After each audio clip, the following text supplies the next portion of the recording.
Pagbuelta netong si Chua sa isang panayam matapos tong natanggap na batikos ni Tenorio after ng unang 3 laban ng Gilas Under-16 sa Mongolia.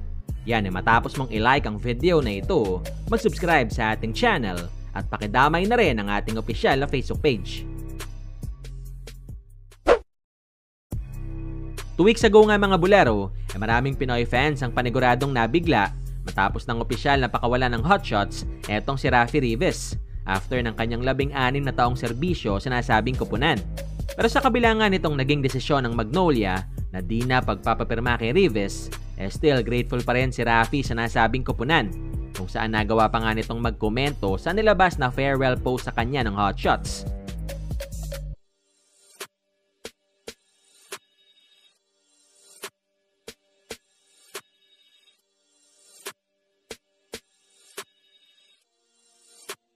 Kaya naman dahil dito sa nabakanting pwesto ng koponan, di nakatakataka matapos silang magpapirma ng panibagong player. Kung saan yan ay ang 6'3 wingman na si Javi Gomez de Leaño na binigyan nga ng 3 taong kontrata ng Magnolia last Sunday.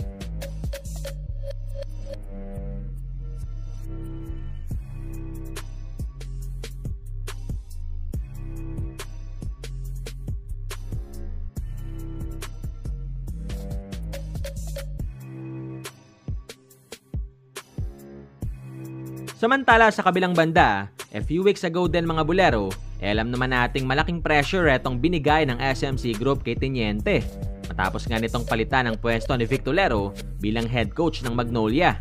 Kung saan dahil nga rito sa di kagandahang simula na pinakita ng Gilas Under-16 sa Mongolia na alam naman nating pinamunuan ni Kapitan, di nga nakaiwas sa pamumuna si LA na tila mo ba'y kinukwestiyon ang kanyang coaching skills matapos silang makapagtala ng 1 win and 2 losses sa kanilang unang 3 laban.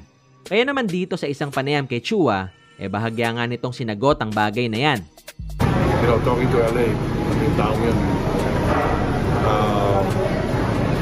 biniro ko siya after winning the gold sa Shaba. I said, pwede ka na. You know, doon nag-upisa yun. Everybody knows he's a very intelligent guy, very smart. Team leader, so I think you know, we're not expecting that much bago pala si LA, but for sure he'll be good as